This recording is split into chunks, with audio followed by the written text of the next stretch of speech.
Okay, guys, welcome. Welcome back to Continue Freedom. Thank you all so much for being here. I truly, truly appreciate it. As we get more folks coming on, here we go. We've already got some more folks coming online. Hit me up in the comments if you enjoy this show, if you like what you see. Thanks for joining me in it's a bonus room, actually, where I set up this studio. And if you're new here, by the way, I do this as often as I possibly can. Sometimes 5, sometimes 6.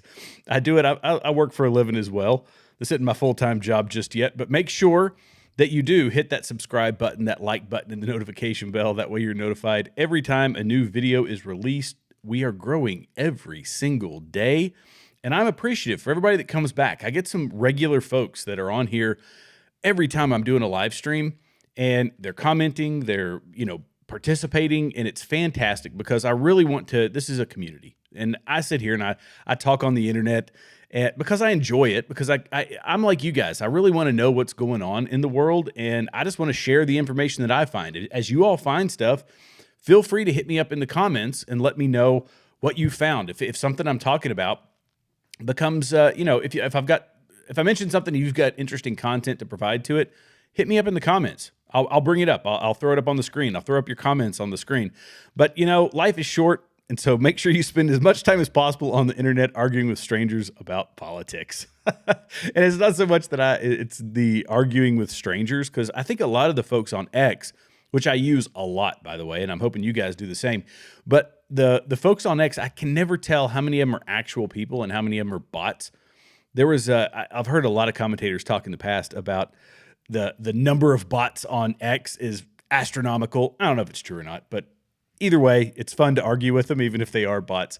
We're going to talk about, as you saw in the thumbnail, the Epstein files. The Epstein files are still not in our hands. A big nothing burger, as I spoke in previous episodes. I think in 2 of the last episodes that I've done, I was talking about the big nothing burger that were the Epstein files and how they released them to the conservative commentators. And I was ticked off about it. I was so frustrated about it because we are owed answers, a lot of answers, by our elected representatives, by the people that Donald Trump has appointed, by Pam Bondi and Kash Patel. They owe us a lot of answers. And yet Pam Bondi has alluded to the fact that these are probably going to be heavily redacted. And so we'll get to that in just a minute. And for those people that I've had a couple of people that slam me in the comments because I don't get straight to the point. Look, I'm going to talk about more than one thing on any given podcast. Let's talk while everybody's coming online. Sit here and enjoy the conversation. But Charlie Kirk, he went on Gavin Newsom's podcast. Fascinating, because Gavin Newsom, 2023, he made the point that the Democrats are losing big time when it comes to the alternative media, and they're making no headway. The conservatives right now, conservatives and middle of the road people like Joe Rogan, control the airwaves. We control the conversation. We are the new media, as is the kind of the mantra for a lot of people on X, and I believe it. But Charlie Kirk has now bridged that gap, and he's gone over to a lefties podcast, which is a good thing to do, by the way. And let's listen to this one. This is really Gavin Newsom getting taken to task. Let's watch this real quick. How about the book ban stuff? On a serious note, 4,240 books or titles, libraries and schools were banned in 2023. Is that not as a conservative? Well, it depends. I think we can both agree pornography should not be taught to 9-year-olds. Fair point. Okay, Fair. So that's a book ban. All right. Well, there were some other books. No. Bill O'Reilly's that book was the banned. Moms for Liberty contention. Time out. Yeah. I agree on Bill O'Reilly. The Moms for Liberty movement that you made a big thing of was just no porn to 10-year-olds. Yeah, we agree. So those books should be banned. Well, okay. So what we should do right now is every California school that has porn in their library should be kicked out. Does that include the ban. Bible? Well, I wouldn't say the Song of Solomon is porn. No, but some have made that point. Is that a fair point, or is it offensive? I don't think that's fair and as a man of faith, and I deeply admire that about you. Thank you. Sincerely. Yes, but no, again, the Song of Solomon is rather risque. No, it's but very, what we're talking about in these books is not just the words, it's also the images. And again, your audience can look at the images themselves. Okay. It's highly graphic. But again, it seems a banning binge. At next level, sort of cancel culture. But why do you think moms are doing that? Do you think it's because they want to have mind control, or do you think that they have come across incident of highly provocative material? I love moms, but this moms, I mean, we don't have to get into Moms for Liberty. It seems you brought up the book bans, deeply organized for a larger agenda, but that's my humble opinion. No, but let me just, kind of complete the point. Is that it's easy to just call it kind of a book ban, but when you actually have to read some of these books, it will take your breath away of some of the stuff, right? You're like, okay, we're teaching a 10-year-old how to put a condom on. I know. I just have a problem with, who the hell is going to decide that? Government? I mean, Ron DeSantis is going to decide what I can read or say in the boardroom, in the classroom. This is the exercise of politics, though. Yeah. The exercise of politics is the highest form of community because it blends morality and sociability.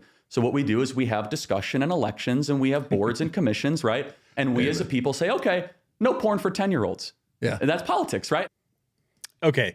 I picked this one for a very specific reason, because this is a common argument that we get from folks on the left, which is, oh, so you want to ban this book that is pornographic, that's being showed to kids of single-digit age and, 10, 11 years old. Oh, you're for book banning. See, we're the ones they kind of play this libertarian role when it comes to that sort of thing. And it's so disingenuous. It really is disingenuous. And it's a fake argument. The American people see through it. But this interview. You go watch it. Go check it out. I'm not going to play everything, obviously, because it was a really long one. But time after time, Charlie Kirk, as is his MO, he took him to task. He took Gavin Newsom to task.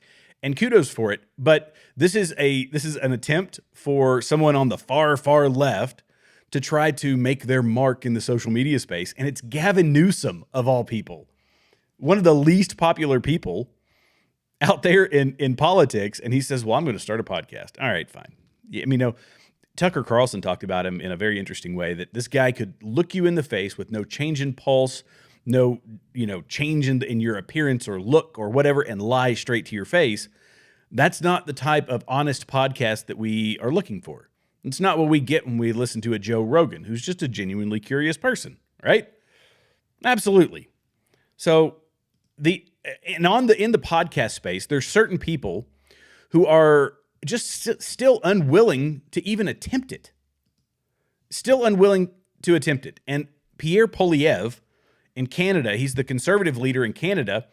He said, no, I'm not going to do it. He's tried. Some people have tried to get him to come on their podcast, and he wouldn't do it. Okay, well, Patrick Bet-David had some words for him. Let's go ahead and listen to this real quick. I'm not going to play the whole thing because the whole clip is like 7 minutes. It's funny. Think about who, as a world leader, has a shittier resume than him. Pardon the French. And a worse approval rating. The fact that people are done with him. Mm-hmm. And even with that, Pierre Poilievre couldn't beat him. That's what's the sad part. Well, you know why it's not sad? Because every time we invited Pierre, arrogant, pompous team, the only podcast he ever did is Jordan Peterson. So let me get this straight. You saw Milei win because he went everywhere. You saw Bukele win, he went everywhere. You saw Trump win because he went everywhere. You saw Bobby win because he went everywhere. You saw Vivek become a superstar because he went everywhere. And you don't. You deserve losing. And you didn't win.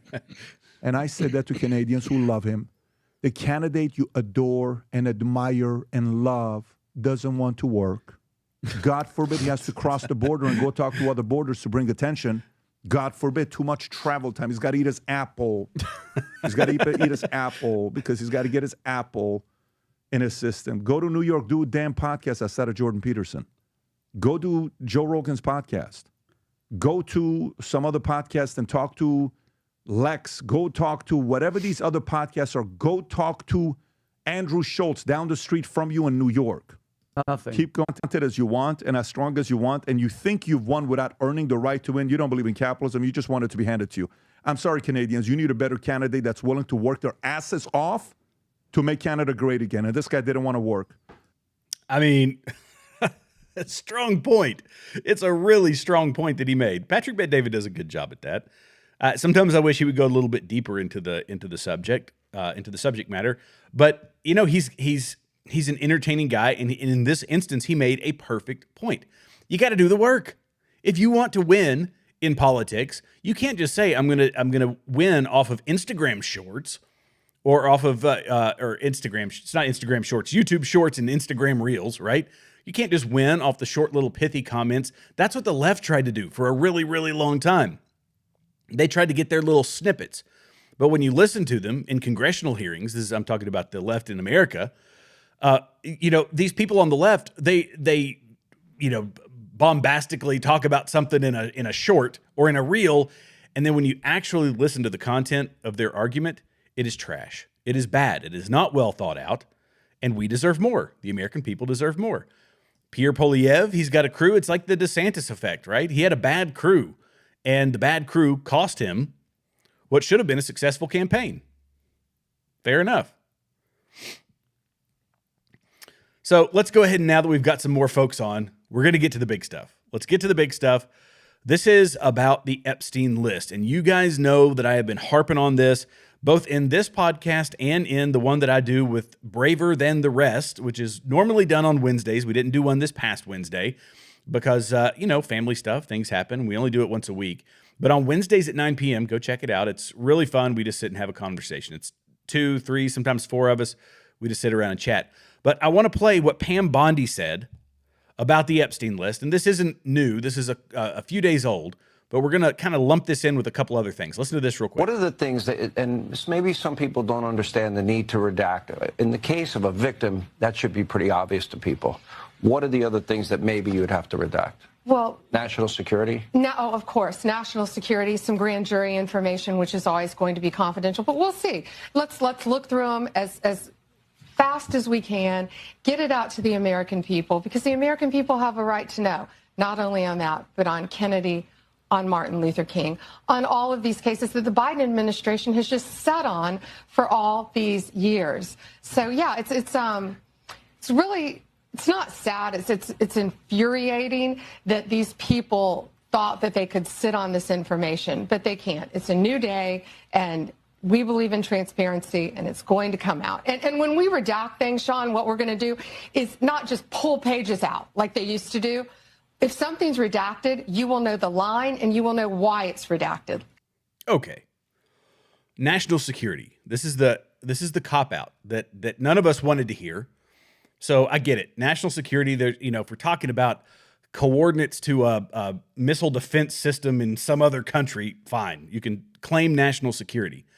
But what are they, is the fact that they were, or I say the fact, is the possibility that Epstein was being used by the intel community as a massive honeypot operation? Does that constitute national security? What about, some of his guests being government employees or elected representatives? Does that fall into the national security bit? That he and the people saying that he and Ghislaine Maxwell were Mossad agents. Now, I'm not saying to buy into that. I'm just saying these are the things that are floating around the internet. Does that fall into national security? Look, at the end of the day, we know this. We've been watching this stuff. We've been, pounding our desks and whooping and hollering on the internet about this. These people were involved in horrific activity. We want to know, and we want to know regardless of whether those people are on the left or on the right. And so the first thing that Pam Bondi, and I brought this up previously because this is like a week old, but that she said, it's the Southern District of New York. SDNY is the reason that, the field office there is the reason that we didn't get all the documents, that there were thousands of documents in New York being blocked from being seen. And so I'll remind everybody of this one. Again, I did cover this article before, but it ties right into it. We still haven't received the information we were promised. But in the wake of Attorney General Pam Bondi revealing that a large number of documents associated with Jeffrey Epstein had not been given to her by the FBI's New York office, FBI Director Kash Patel said that there will be no cover-ups, no missing documents, and no stone left unturned. I trust you, Kash Patel. Do I trust Pam Bondi? That's to be determined. Pam Bondi had a lot to prove, honestly, but when she was appointed, she had a lot to prove. And on the sole fact, for me personally, that she was for red flag laws in Florida, that really, it shocked me. That's why I was a huge fan of Matt Gaetz being the Attorney General. I know it was political poison. It was difficult for that to take place. but she had a checkered record, a checkered past when it comes to my interpretation of the Constitution. I think a lot of other conservatives' interpretation of the Constitution is that a red flag law is entirely and wholly unconstitutional. But she supports them. Now here we are in the midst of all this, and it's the SDNY's fault, and when you get it, it's going to be redacted. And we're going to be the ones that are going to determine what is national security and who's it going to impact. Is it going to impact somebody that's currently in the cabinet? I personally don't care. I don't care. I want anybody and everybody associated with this, left or right, to go down in a big flaming ball if that happens, if that was the case, if they were involved, because that's the transparency we've been looking for. That's the transparency we were promised. In a lot of ways, we've gotten that transparency, but in this instance, we have not. We've gotten one nothing burger release that was given to a bunch of conservative influencers, unbeknownst to them, apparently, in a controlled release. I'm not okay with that. I'm not okay with that. Now, they say that the JFK files are coming. And so this is all these are from the Post Millennial. I've got some other articles from other places, I think. But if you don't follow the Post Millennial, this is my free shout out to a really, really good online platform, the Post Millennial. Get your news there and other places as well. You don't just go to one source, but they get some really good stuff. So anyway, the National Archives has launched a new webpage dedicated to hosting declassified records related to the assassination of President John F. Kennedy. This move is part of a broader effort to ensure transparency following an executive order from President Donald Trump. Congresswoman Anna Paulina Luna, who's an absolute fireball, announced the development on social media, stating that all declassified JFK documents will be available on the new webpage as they are released. She encouraged the public to bookmark the site and thanked the U.S. National Archives for working quickly to set it up. She also shared that she, the House Oversight Committee, and Representative Eli Crane would be meeting with Director of National Intelligence Tulsi Gabbard to discuss the timeline for document release. Now, I pitched this as soon as Trump came into office, that, hey, they're coming, these files are coming, because they told us these files were coming. And the declassification process has been painful, and it's been slow, and it has not met the timeline that they have promised or had promised. So President Trump issued this order for all this to be released on January 23rd, so 3 days after he was sworn in, as part of an initiative to increase transparency surrounding historical political assassinations. He gave them a very short timeline. It was 4 weeks. Correct me if I'm wrong, guys, but I think it was 4 weeks for him to release the JFK files, and then 6 weeks for them to release the RFK and MLK. Yeah, I think that's what it was. RFK and MLK files. I didn't put it in my notes. I apologize. So I'm doing that from memory. But good gracious, do you guys trust? Let me know in the comments. Do you guys trust Pam Bondi? Honest opinion. Do you trust Pam Bondi? Just give me a yes or no, and I'll tally it up. But I'm not impressed. I'm wholly unimpressed, in fact. Oh, yeah. By the way, I don't know that I'm going to go the entire 45 minutes tonight. We'll see. We'll see. But I've got to talk about this too.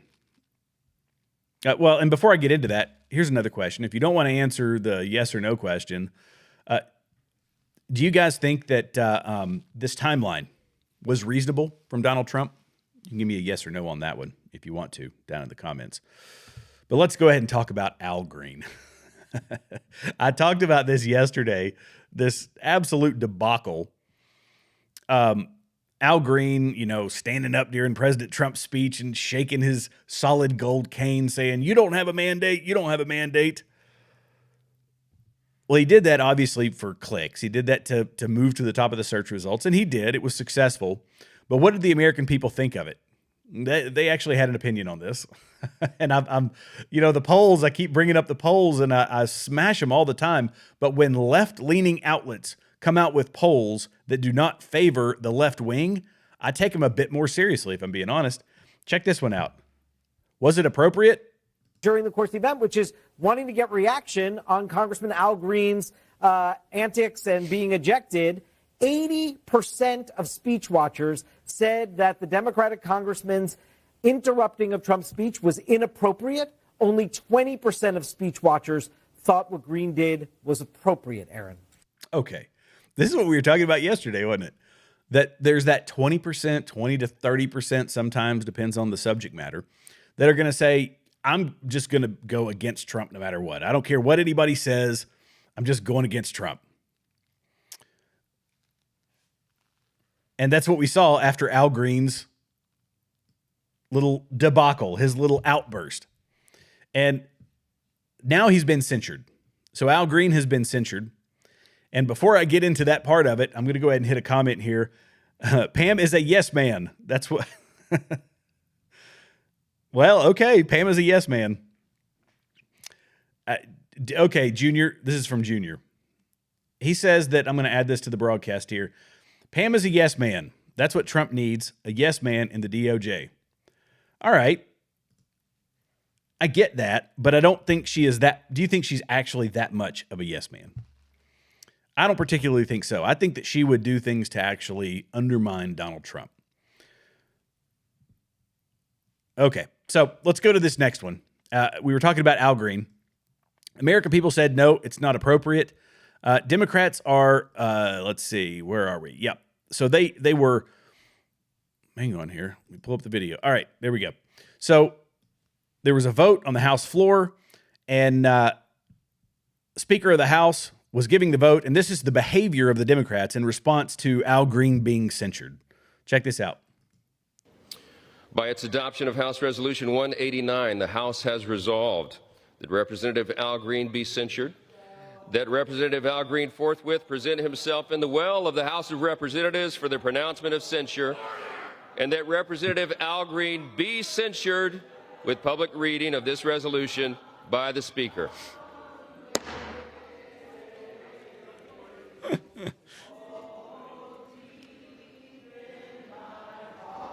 Oh, gosh. And so they're singing We Shall Overcome, making this dramatic, little look. These people, this is immaturity. This is immaturity at its finest.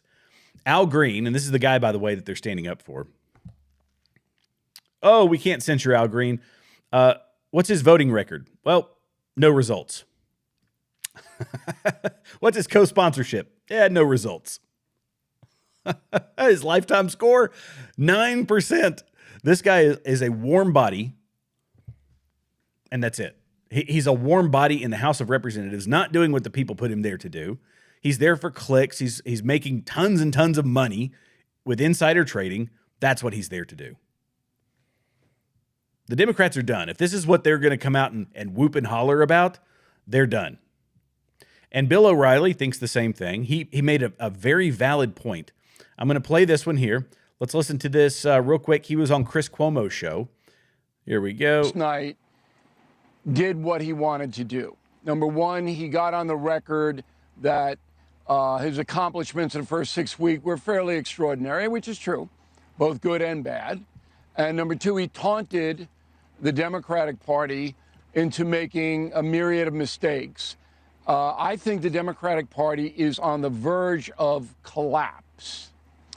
And I liken it to 1931, when Herbert Hoover and the Republican Party basically said to the very suffering American people in the Depression, we're not helping you. You got to do it on your own. It's all about self-reliance. We're not going to give you any safety nets. That led to 5 consecutive Democratic wins. 5.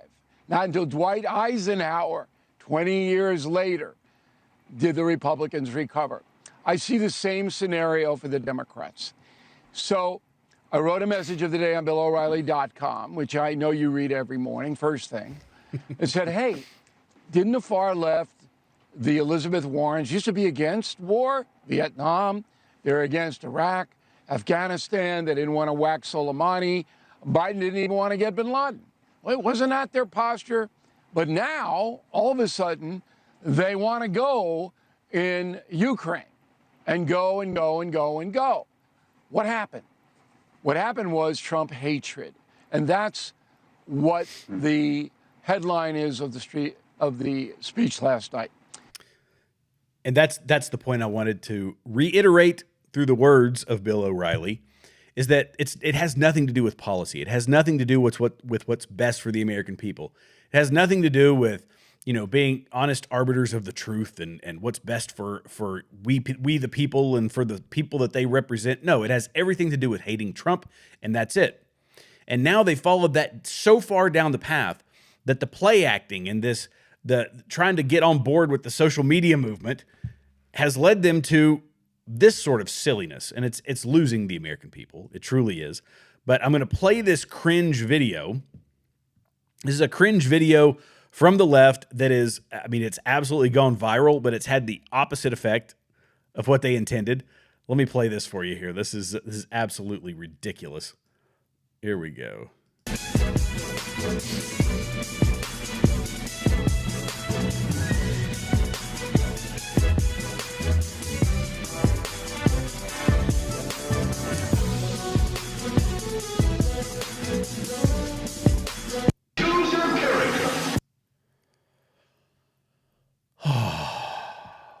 How sad is that? That's the best they got. I think it was Tim Pool or somebody. It might have been Tim Pool who said they're trying to create a Republican supermajority from this point forward. And that's not wrong. So these people, let me read this up here. So author and influencer Sulhi Jessica Wu, also known as Bento Box Queen, posted a video on Wednesday featuring female Democrat House lawmakers in a choose your fighter style video denoting the pros and cons of each fighter. Wu posted the video to TikTok with, quote, Women's History Month, which takes place in March every year. The video features Democrats AOC, Lauren Underwood, Catherine Clark, Judy Chu, Jasmine Crockett, who we're going to talk about in just a minute, and Susie Lee, and showcases two facts about the lawmakers and one so-called negative thing as they bob up and down with their fist raised like a video game character posing on a character. Okay. It's childish. And even the children aren't buying into this. They're like, yeah, that's cringe. Some uncoordinated politicians jumping up and down trying to be cool. I mean, good grief. But this is what they do. They pretend. This is all pretend. It's play acting. And public enemy number one for play acting in politics is Jasmine Crockett. This is a great mashup of Jasmine Crockett then and now. Listen to this. Well, it's good to see you in the new year. No one could have told me that when I went down to Austin, now looks like a little bit over a year ago, that I would be running for Congress. It's just not what my plan was. But what I've always decided is that I would step up when there was a need. Listen, he up there, he's hearing all kinds of nonsense and bullshit. Let me just be real. There's language, we wasn't by gonna the sit way. for that shit. We wouldn't, But when she called me and said, I think it's time for me to retire, and you're the one that I believe should take my seat, I really was kind of caught off guard. I didn't anticipate that. If anyone knows anything about the Congresswoman, they know. We showed up, and if he had some sense, then maybe we would have been about that life. But y'all know he ain't got no sense. So please give some love. This took a little bit of coordinating to do. Look, talk how you want to talk. I have zero problem with it. But the problem that I have is play acting. And what she is doing is she's created a caricature. She's a fake politician. She's created a caricature of herself.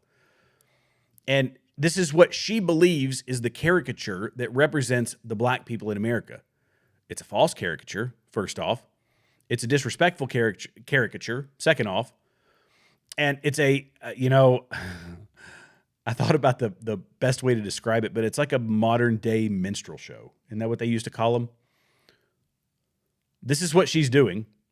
She thinks that she believes, this articulate woman who went to an all-woman school said, I need to play to what I think her own vision of the lowest common denominator is what she's playing to.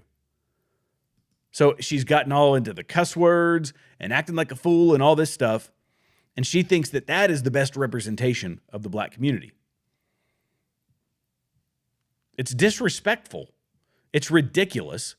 And she forgets that the internet lives forever. We can go back and see the way that she talked 5 years ago, 10 years ago.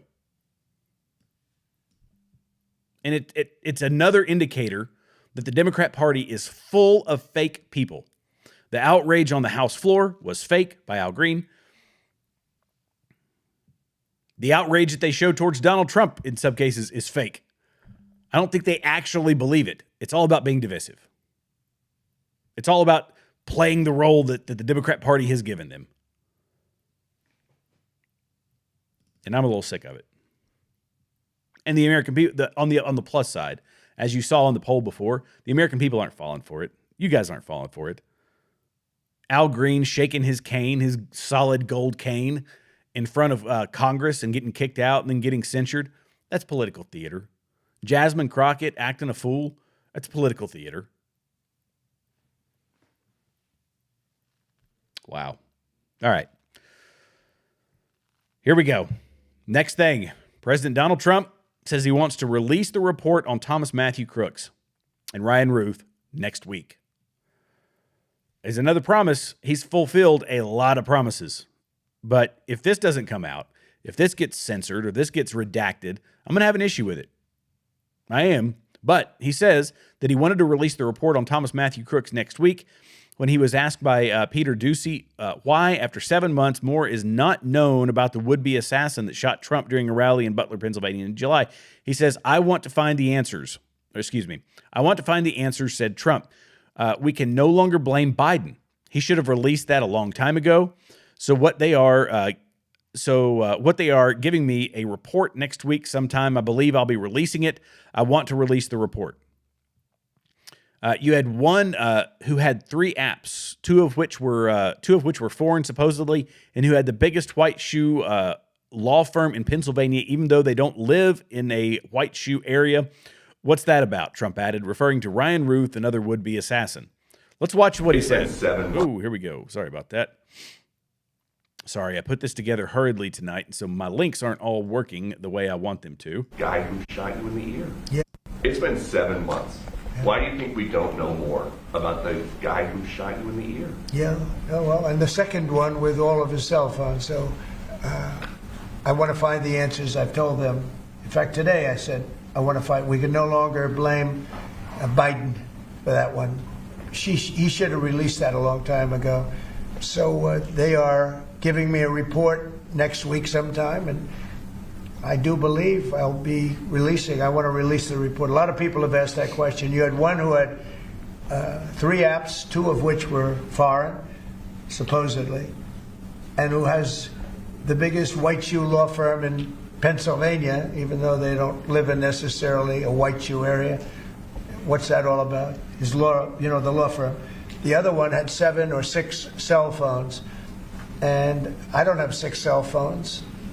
And why would somebody have 6 cell phones? So we're going to be releasing a report on that soon, Peter. But based on what you're saying right there, the lack of information and the data points that you just gave, does that make you think that there's some part of that there's some bigger? It could be. Well, it makes other people think that. It makes me think it a little bit too. I say, when you have 3 apps and 2 of them are foreign, and you had an FBI that wouldn't report on it, they didn't want to say why. I would say that could be suspicious. And then on the second assassin, you had, and by the way, I have to tell you, Secret Service did a great job on that by spotting him. But on the second one, he had 6 cell phones. That's a lot of cell phones. And a couple of them had some strange markings on them. So, yeah, I want to find out, and I would be willing to release it. I mean, maybe there's a reason that we shouldn't, so I don't want to get too far ahead of my skis, but yeah, I would be very willing to release that. I'd like to see it. I want to see it myself, Peter. Not only you, I want to see that one myself. Okay. Fair point. Fair point. But, Junior, you're making a good point. It says it's only been 40-something days, and we still have Trump in office for 4 more years. I agree with that, but it's, It's been 7 months. And I get it. Sometimes he goes a little far, and he says, we're going to do that on day 1. We're going to do that in the first week. We're going to do that in the first month. But when he says those things, a lot of the American people are taking him very seriously. I take him very seriously because up to this point, other than a lot of these things that he had, that I've been talking about today, the Epstein files, the JFK files, the RFK files, the MLK files, all this stuff, it hasn't been released. And that's what bugs me. And I don't think it's Trump. In fact, I know it's not Trump. I continue to get this gut feeling that it's Pam Bondi, that's what's holding us back. You guys let me know if you think I'm wrong. You guys let me know. Now, I have one other thing that I'm going to share with you all. In fact, I had some other memes, but I didn't pull them up in time, and they're scattered all throughout my notes and all that stuff. I'm not going to pull them up. But look, this is almost a meme. This is a very, I think you'll know her politics when you listen to her and what she says about how to protest, the best way to protest. Effective form of protest you have right now that you can start immediately. Put a mask back on. Stop letting them observe your face and have the side benefit of better health and protecting the rest of us in the world. Put a mask back on. What did she eat? That's what I've seen this all over the internet, and I'm like, what in the world was she eating that it required that much? The sound was gross, but I thought it was funny. That's fine. If you want to put a mask back on, anybody who's wearing a mask today, we know how you vote.